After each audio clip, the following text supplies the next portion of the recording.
Issues arise in our daily lives. What matters really is the handling of it. Welcome to the maiden edition of Issues of the Moment, a program brought to you by Television Nigerian. It is a program where we discuss topical issues as it affects the country. I'm Eunice Johnson. Now, after much anticipation of the presidential assent of the Nigerian Peace Corps bill signed by the National Assembly, news broke that Mr. President refused to append his signature to the bill. According to a letter sent to the House of Representatives, the President's reason was based on security and financial implications. Now, the focus of our discussion today is to x-ray the President's action and the fate that lies in wait for the Nigerian Peace Corps. And to do this, I have two very vocal guests with me. On my left, I have Elder Ima Okoro. Thank you, Eunice. He's a public relations consultant and also a public affairs analyst. You're welcome. Thank you, Eunice. Thanks for having me. Yeah. And on my right is Engineer Garba Umar. He is the National Secretary, Buhari Youth Organization. You're welcome. Thank you very much. Thank you. I do hope this will be a jolly good ride, considering these two powerhouses I have here. All right, let's begin with you, Elder. There's been so much talks about Peace Corps here and there, and then how it was first passed from House of Reps to House of Representatives, and so on and so forth, and everybody, were talking about it. Finally, it got to the President, and they were all waiting to hear from him. And just recently, we hear that the President refused to sign. What exactly is the bill about, first of all? Well, the bill was to give legal teeth to the Peace Corps. That Peace Corps was an omnibus organization that was developed to take care of issues of civil defense or insurrection, minor areas of security all around the country are to do not build up among the youth in schools and so on. In other words, it was supposed to be a bulwark where young people growing up will be nurtured to become civilized properly. Their conduct in terms of law enforcement, in terms of behaviorism, in terms of follow-up of institutional mechanisms. The breakdown we have now in our system is due to the lacuna. Many young people do not know that some laws are there. So the Peace Corps bill was supposed to help them. However, the truth of the matter was it's specifically dealing with youth, young men and women who were going to be able, after training, to help in reforming, if you like, our youths and ensuring that there will be no disturbance of public order through misdemeanor by human beings living in communities. This is why the peace bill was put up. This is my own understanding of it. Of the bill. But while talking, you mentioned that this bill is meant to give legal teeth to, the establishment or the existence of the organization. Are you in essence saying that the organization is illegal for now? Oh, for now, yes, because the president has not assented to that bill. Their vision, however, must be appraised. They wanted a group of Nigerian youths to be gainfully employed in securing social order. That was the main vision, where young men and women will be trained to perform certain duties, which the Army, the Air Force, the police, the DSS and the SA, they are not doing at the moment. They saw that vacuum. That was why the originators of the bill then pushed it on. And surprisingly, the Nigerian legislature looked at the bill and after painstaking evaluation, they thought that such an institution should come into fruition. This is what that touched me, that both houses, including the House of Reps and the Senate, they examined the merits and the demerits of the bill, and they found it worthy to be to think that we should have another institution that will maintain peace and help our youth to conform to law and order, proper behavior, conforming to ethics and norms of institutional mechanisms. There is a way you behave in NTA, there's a way you behave in secondary school, even university. A reorientation of attitudinal performance by all facets of the youth across the country, beginning from secondary schools, tertiary institutions, and even when you leave the university. That's what the bill was supposed to do. It was a rallying point. Okay, I would use a word you said yes. Supposed to. So when we come back to you, yeah, thank you. I would ask you a question on that. So maybe you should on that. Engineer Garba, you are the National Secretary for Buhari Youth Organization, which indicates that maybe let's say by default you're a youth. Yeah. Okay, so do you think actually that if this bill that is supposedly supposed to take the youth off the streets, employment-wise, is being disapproved or not signed by the president, why do you think this really happened? You see, the point, or what I can say, the president based his point based on two things. Number one is security, number one is financial issues. And the president is in the better position to know the financial stand of this country. He is also in the better position to know the security implication of Peace Corps. If I am not mistaken, they said it is a mandate that is already given to another law enforcement agencies. So if you bring in Peace Corps, there's going to be like a kind of a duplication. A duplication. And then we have a lot of things in this country, we all know. If you look at it, the financial strength of this country cannot take two things at the same time while they are serving the same purpose.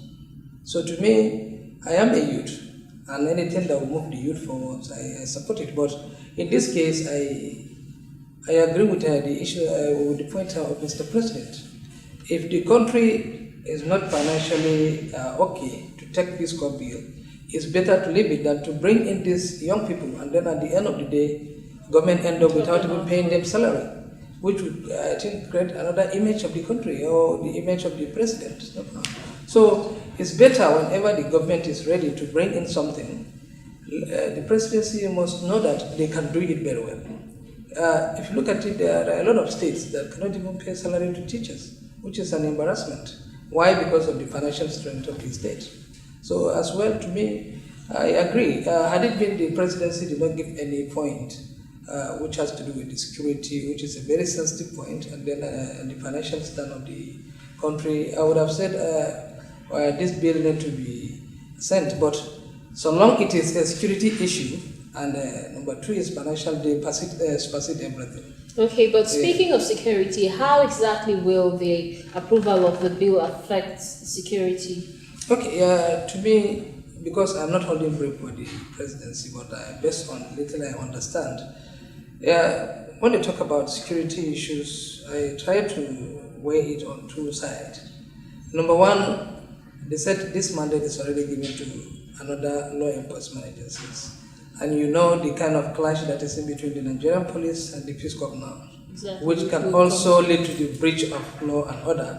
I can remember sometime there is even a clash in between the two. Yes, we'll actually come to that. That is it. Yes. So, number one. Number two, when the president said security, it means a lot of things, which a common man cannot know what it means until when it is given in detail.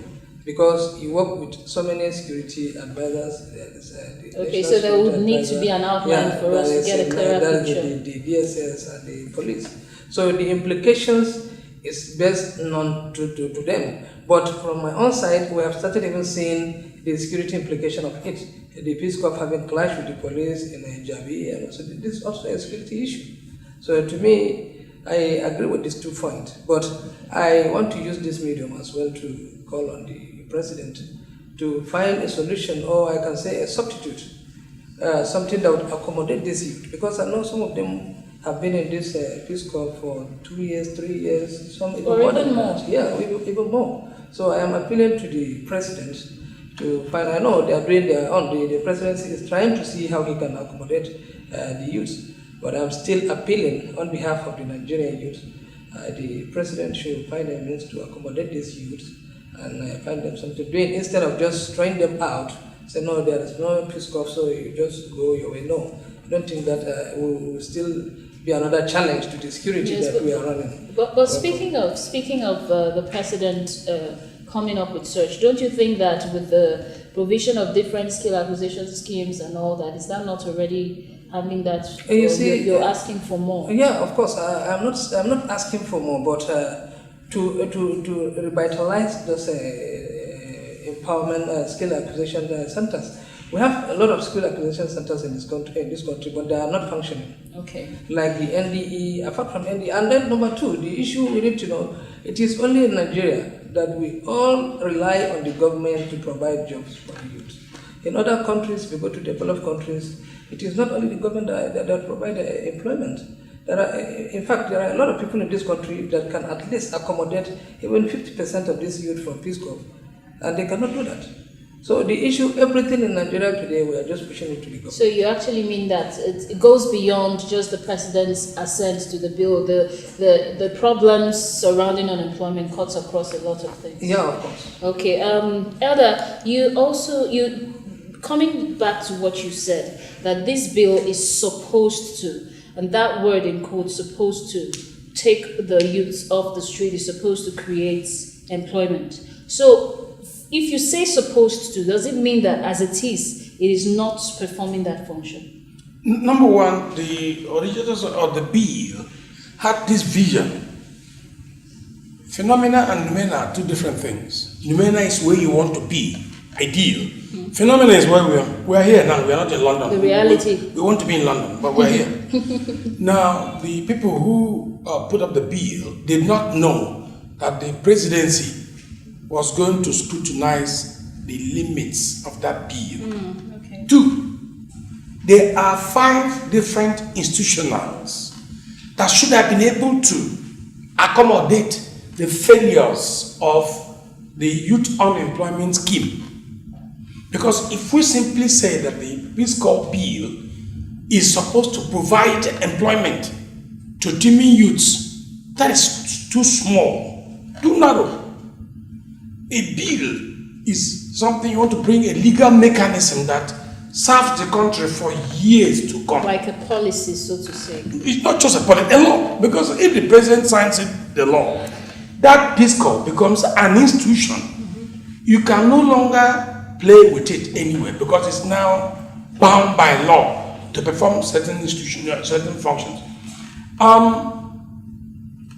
There are presently today in Nigeria need to bring in the function of law maintenance.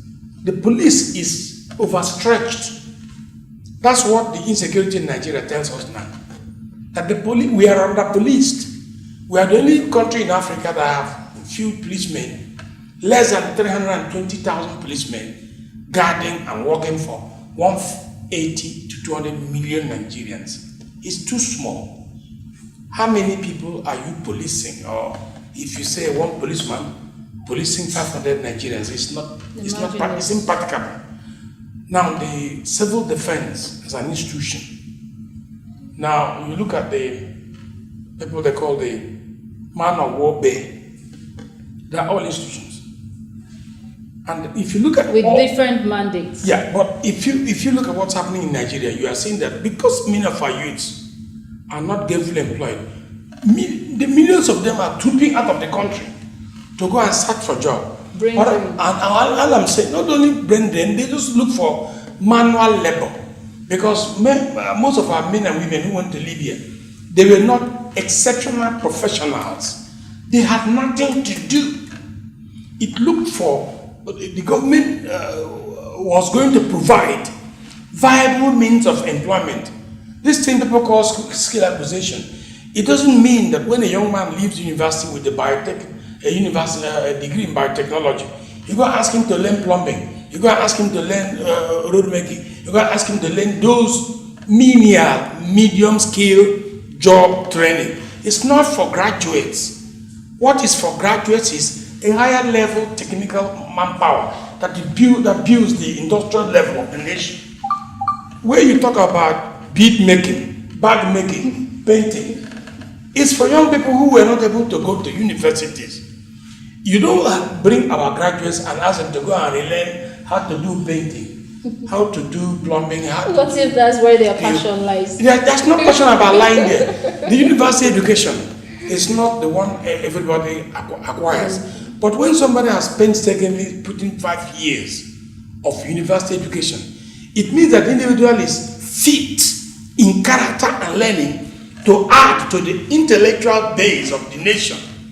And those people who go from primary school to medium level schools, to tertiary institutions, there are many of them.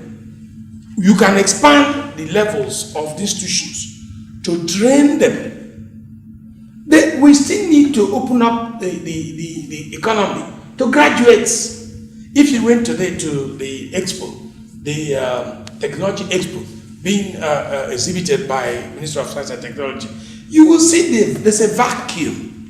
There's a lot of vacuum.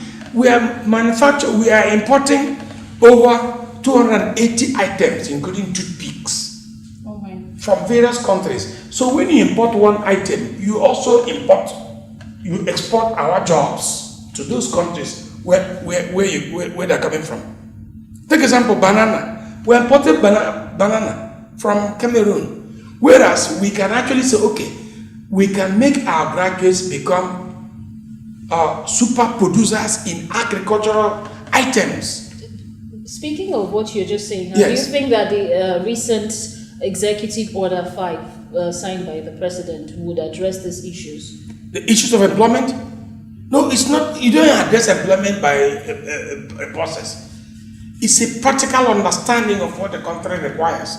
Take example, when you talk about infrastructure, the road from Enugu to Port Harcourt would put several civil engineers to work.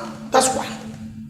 The building of the second Niger Bridge will put many young engineers to work for years. Environmental restructuring for Abuja will put maybe 285,000 young men and women to work. And it's not just a simple thing like just hewing of trees or bringing of trees. It talks about total urban renewal process. It requires some training in the sciences, civil engineers, mechanical engineers. You work in pari passu. If you go to our farmers, you can still see our men and women using the hammer, the machete and the hoe. You can't feed a nation like that. People who do well in agriculture in the US, Canada, Australia, Japan, Israel, they go by mechanized farming. If you go by mechanized farming, there are several machines produced, mass production, that in the 6 zones of Nigeria, you can put several machines into the hand of a young man. He will plow many Wow, fields. so much. Like, I know you could go on and on with Yes. that. But then, Yes. before we proceed, let's take a quick break. And when we return, the discussion will continue. Stay with us.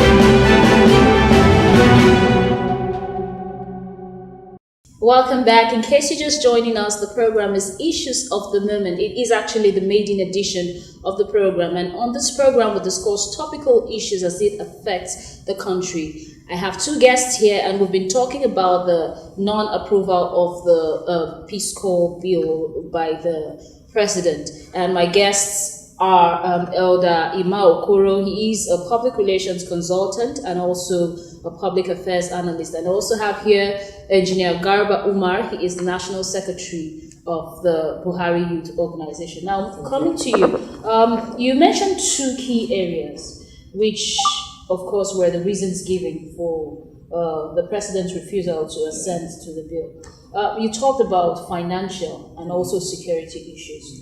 you've analyzed the security issues. So speaking of financial issues, does it mean that if the finances were readily available, the Nigerian Peace Corps would have been considered worthy to be passed or signed by the president? Let me digress a little bit. I want to make a little correction to my elder before I continue with your question. When it comes to the issue of national skill acquisition centers, it is not more of an uneducated youth. No. You see, in the same national acquisition centers, you can send young graduates to go and learn in the industries. Like, if I can remember, most of the roll-forming machine operators in Nigeria were trained through the national skill acquisition centers. Because when the roll-forming started coming into the country, people doesn't have much knowledge of it. So they have to bring in some people from Korea, Japan, and China to take care of that. So these acquisition centers are not meant for only the uneducated people, I can say the semi-literate, no. Even a master degree holder can still go to skill acquisition center. There is something in that. And I think the major problem we have is much depending on the certificate. That I am a graduate, because of that I don't want to do any work, I'm just waiting for a very good job. That is a white-collar job.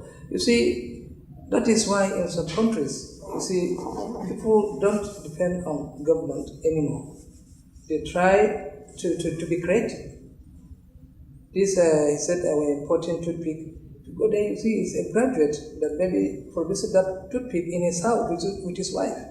He will produce the toothpick, and then the wife will produce the plastic, which they'll package it, and maybe one of their sons will be the one sealing, and they'll pay him. And the same one that is producing the toothpick will pay the wife for producing the plastic, and then pay the son for that sealing of the distance. So you see, they are making something out of it. It's not that they are not learned, they don't have certificate. No, they are certificated graduates. But instead of to rely on the government, now they are doing something, and they are still generating more revenue to the state.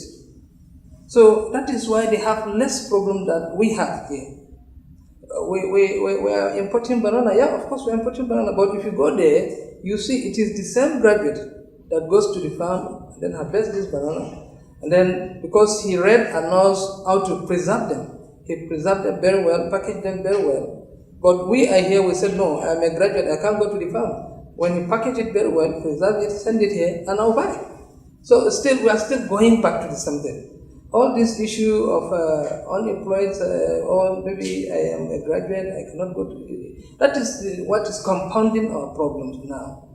That is the issue. So to me, the issue of Peace Corps, when you're talking about the money, whether the money is there, the money is not there, as I was saying, the president is in the position to know better than anybody. You know, when this government came in, you know what was the financial strength. Thank God today, President Muhammadu Buhari has tried. If you look at our GDP, it is beyond expectation. We are coming up. So the more you are giving more backlog to the government, it's like you are dragging it back. And we have a lot of, he talks about it in the second Niger bridge, which you need money to do that. He talks about it's in a highway. And so many projects. So many projects. So we cannot just keep on disbursing our money every day to concurrent projects. We need capital projects as well. So that is, I agree. And then by the time you have backlog of all these things, so that means no project will go on in this country. We may end up paying all salary every day, and it won't work. At the end of the day, you can't even maintain this state. So it's more or less a clear case of not starting what you cannot finish. Yeah, of course. Okay. Do you think that the Peace Corps, the Nigerian Peace Corps, would be duplicating security agencies if it were to be given a voice? Yeah, of course. Based on what Mr. President says, it is going to be a duplication of mandate, which I'm thinking it is going to be sometime with the Civil Defense Corps and sometime with the police. Because when you have Civil Defense Corps, then the if you define what is Peace Corps, it is still coming to civil defense as well. So you see, it's like a clash of mandate.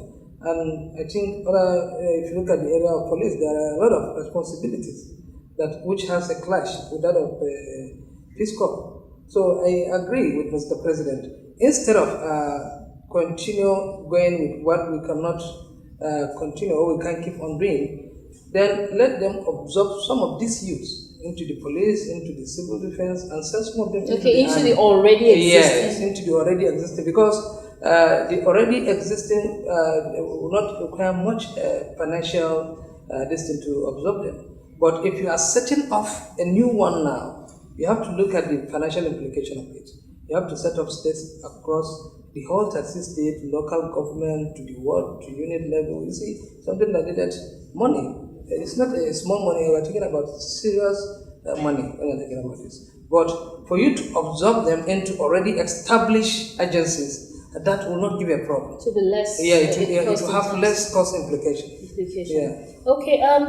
Why do you say recently? In fact, some time ago, apart from the fact that the police had been having issues with the Nigerian Peace Corps, and then also that of the closing down of their office, the arrest of the national commandant of the Corps, and so many issues like that. Why do you think that those security agencies have been opposing the existence of this organization? Why so many issues between, you see today, if it's not the police, it's civil defense, and so forth? Why are there issues between these two? Ordinarily, there is what I call institutional envy.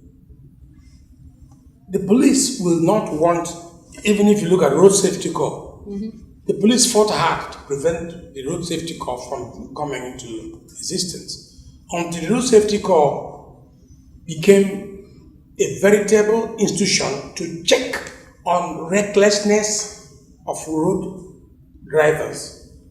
The police did not want them at all, because the police used to be the omnibus institution, dealing with corruption, dealing with traffic offense, dealing with crime, dealing with this.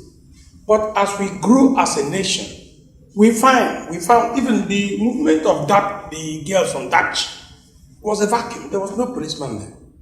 Otherwise, there's nowhere a group would have come from the forest and they go to a secondary school and they'll pray for 4 hours and nobody stopped them. So the important thing here is those older institutions, they are resisting taking away from them. It's like Nigeria Television Authority.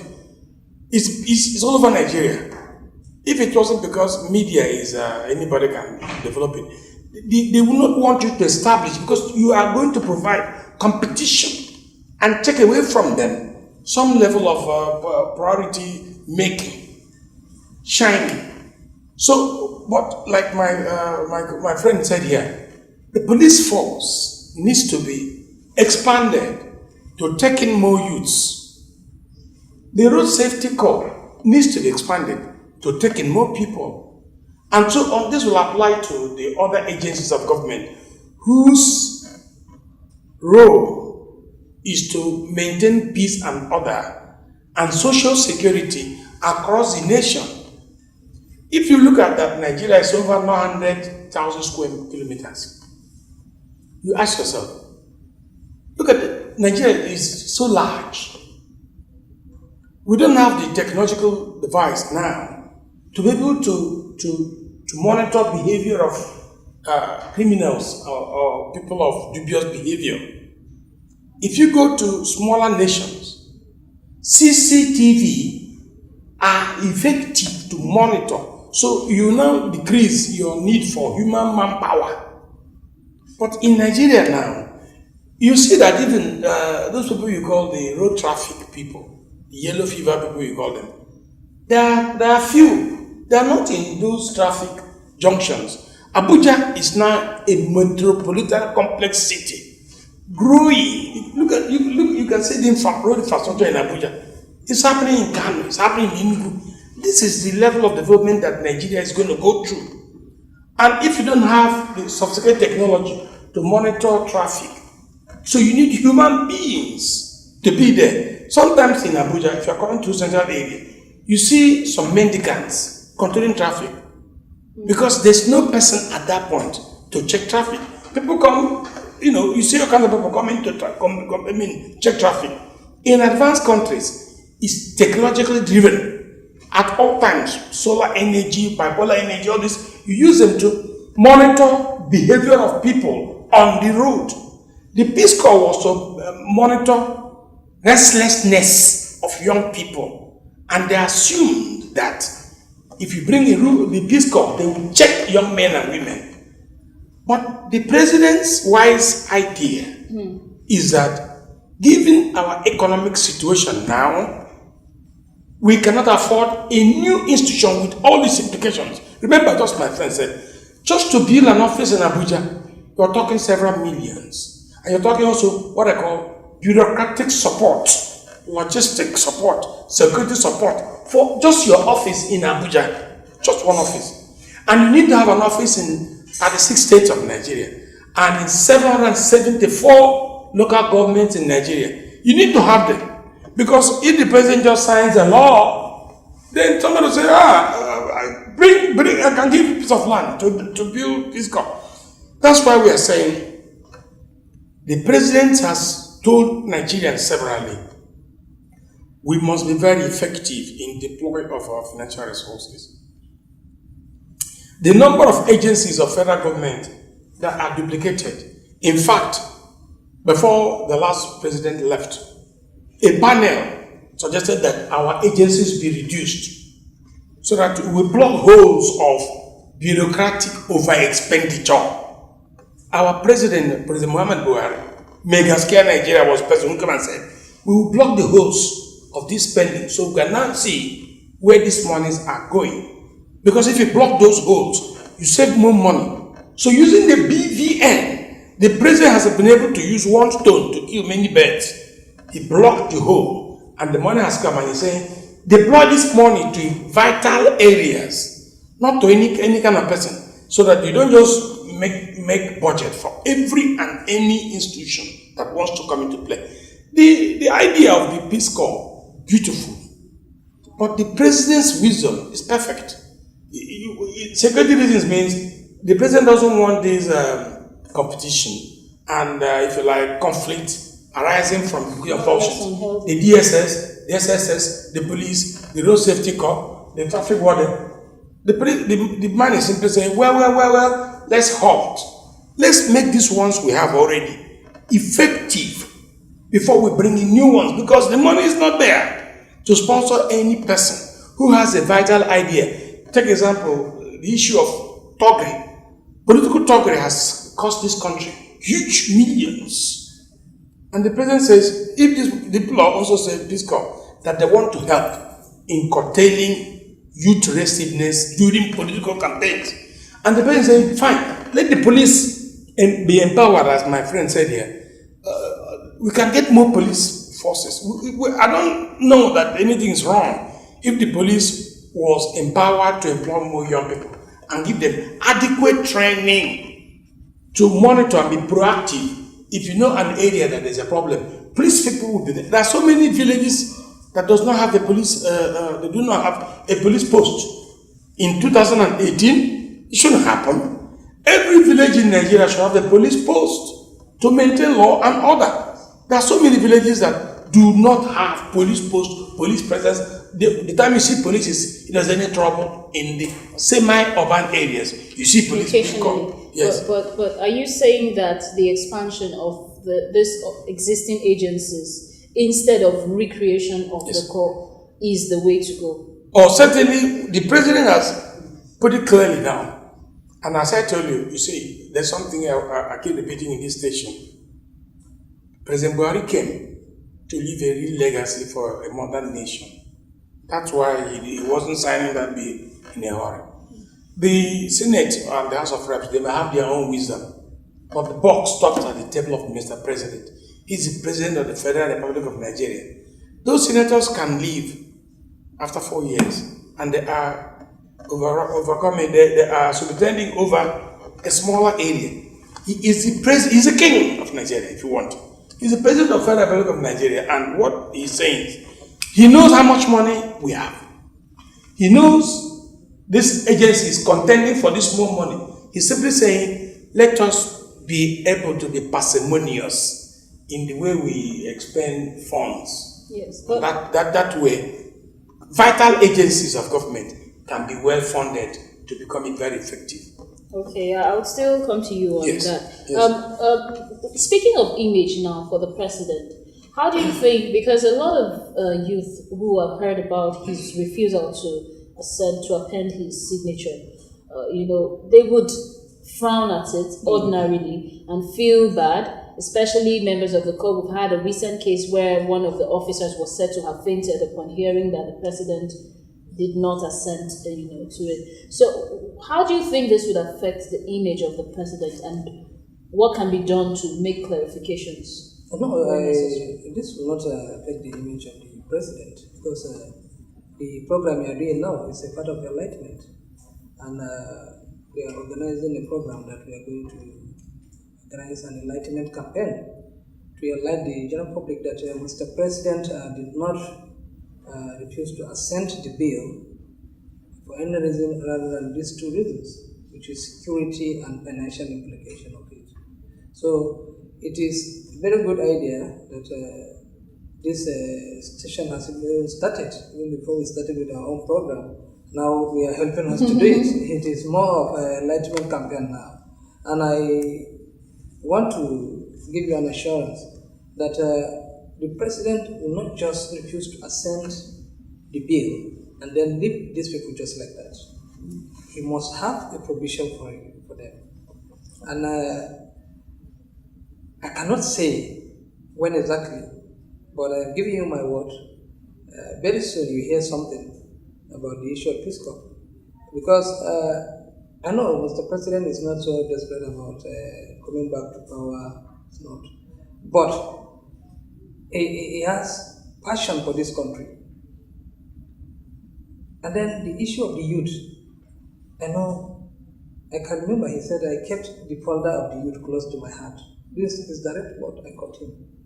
So there is no way the president will refuse to assent the bill without making provision for these youths. So definitely sure, we are just talking here, but I know there must be a provision to that which will solve that problem. And then number two, if the president refused to assent the bill, that doesn't mean the Peace Corps should go automatically. I want you to know that Peace Corps, they have been operating as a body, registered body with the Corporate Affairs Commission, which they can give you their personnel and you'll be paying monthly. I think they are into some kind of a business, which also generates funds to them, and they're paying a little stipend to most of the members. So I think they can continue with that. The only thing is that they have to bring down the number to a certain number that they can contain, so that they can continue with their business as a registered body. They cannot just say, because it is not passing to bill to be a government agency now, or let's shut down the Peace Corps. No. It's only that it is not a government institution now, but it remains a registered body with the Corporate Affairs Commission. If they have any other business they can create their own business and continue as a registered body, legal body, which is registered with the government, Republic of Nigeria. Okay, yeah. So you're saying there's still hope for the youth. You heard it. Yeah. He says he gives you his word that something good is coming up sooner than later. Let's take another break, and then when we return, the discussion will continue. Don't go away. Television Nigerian is here to avail you with that information you need for all-round development through its mind-blowing programs such as news, talk shows, health and safety, governance and politics, sport, entertainment, kiddies, documentaries, finance, global happenings, human disposition from childhood to adulthood. It's a manifestation of what you see, what you hear and say. Tune in and stay tuned to TVN, Television Nigeria, broadcast beyond boundaries. Welcome back. The program is still Issues of the Moment. And in case you're just joining us, we're discussing the president's disapproval of the Nigerian Peace Corps bill. Moving on, Elder, you see, this is not the first time that the executive is rejecting a bill passed by the legislature. Does it mean that there is no synergy between these two, or why does it happen like that at times? Let me explain this very easily. In all federal democracies, there's separation of the three arms of government: the executive, legislature, and the judiciary.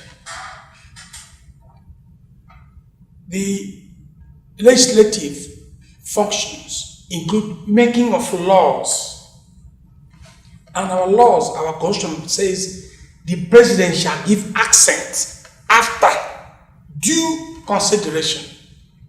Because when the legislators make this law, there are certain things they don't have the information to control. But all the information about security in Nigeria comes onto the table of Mr. President. So he knows now that it will cost extra amount of money to operate any particular institution. Now, it's not a new thing in the United States of America for a president to withhold his accent. Is there? He may have reasons that, every information about Nigeria's security, finances, and Nigeria's internal and external relations come onto the table of the president. So when you hear the presidency, there are many young men and women, intelligent women and professionals working under the president, advising him on the implication of one law. But you, as a senator or member of the House, you may make a law looking at what you think are the peripheral effect of that law onto Nigeria. However, the president has the humongous control of the instrument of war. You may make a law, make a bill, and it may cause war. The president may say, no, I won't sign this bill because it may cause war. He puts aside. But remember also, there is the second option, that the National Assembly can make that thing to be a law by only giving 2/3. They will accent that bill. It's just because, for example, now in Nigeria, there ought to be what I call a phenomenal amount of public relations practice between the presidency and the other agencies of government. So before the president withholds his bill, they will be talking. You talk with him. He will agree with you. Before even you pass that bill to him, he may prevent you from actually bringing it. No, you don't bring it to him at all. So that there will be no question of, I didn't sign it and you signed it. What has happened to me now, and I'm sounding a note of warning, is that there's going to be a seeming conflict of interest in this new month as we go into the election. The National Assembly want to do some muzzle flexing so that Nigerians will know we are really a legislature. For example, I hear that members of the House of Reps have collected enough signatures and they are trying to do the same thing in the Senate. So they want to override the president's... Exactly. Well, that was actually supposed to be the next. Do you see the possibility of them using their veto power to do that? Because I've said here there is a lacuna between the functions of the legislature and that of the presidency. There should be a body that will be putting them together like a harmonious union, because they are all three arms of the same government. But if you look clearly, Eunice, you will see that there is a vacuum. Because I studied in the United States of America and Canada. Before you even come to the point of passing into a bill, a body is discussing with you. So that if it comes to the table of the president, it becomes just fait accompli. You just sign the law because you already know it's coming. But a situation where several bills have been passed by the legislature, and you send it to the president, and you send them to the president, and he withholds assent. Political bondage is coming. Where there will be brickbats. Give me this, I give you that. It's going to happen because we have 9 months to new election. 9, not 1 year. People are running around thinking it's 1 year. We don't have 1 year. By this time next year, the elections are over. A new president or the re-election of the president has occurred. But some of these senators, You can see what has happened with the way they were reordering the elections. They are looking at 2019, and these bills they have passed now. They are going to tell Nigerians, you see, we passed this bill to make sure you get employment, but somebody stopped them, and who is that somebody? There's going to be political brigandage. Now, when we go into 4 or 5 months election, you see the big parts. They will begin to override the president's veto. If this one succeeds, I'm praying and hoping that common sense will prevail where there is a need for fence mending team to mend the fence between the legislature and the presidency, so that all those bills that he has, the Senate president said they have many bills lying on signed by the president. It touched me because the Senate president, he may ordinarily speak in nomenclature as a senator, president of the Senate, but there's an undertone, contextual political language by saying we have sent many bills to the president, which he has refused, and he has refused to sign them, without telling us why the president is withholding the So you're saying it's something political? It's political, but let me also warn Very quickly, because right away, as the president, as the National Assembly is gearing up to override that presidential veto, I think is a signal that we are in for some fence mending. We must make some fences because the president is the president and commander-in-chief, and we must work together harmoniously with those agencies if we must have a united nation with one vision. I think we should round up with you on that note before we come to Engineer Garba. There should be room for fence mending. That's strong, but indeed we should work towards it to achieve a better nation. Engineer, very quickly, we're rounding off, but could you just tell us the way forward in terms of unemployment, what you think that the government can do, and does it rest only on the government? Where lies the private sector in all of this? Very quickly. Okay, before I go to that, you see, the issue of Mr. President not signing bills from the National Assembly, that is why we're in democracy. It is only when you're in a monarchical system of government that you don't have check and balance. But once if you're in a democratic system of government, there must be check and balance. For them to just go ahead, anything from the presidency they sign, anything from the Senate they sign, that means there is no check and balance. We need to even query them on that. So this is check and balances. The president must check the legislative, then the legislative must check the executive, likewise the judiciary.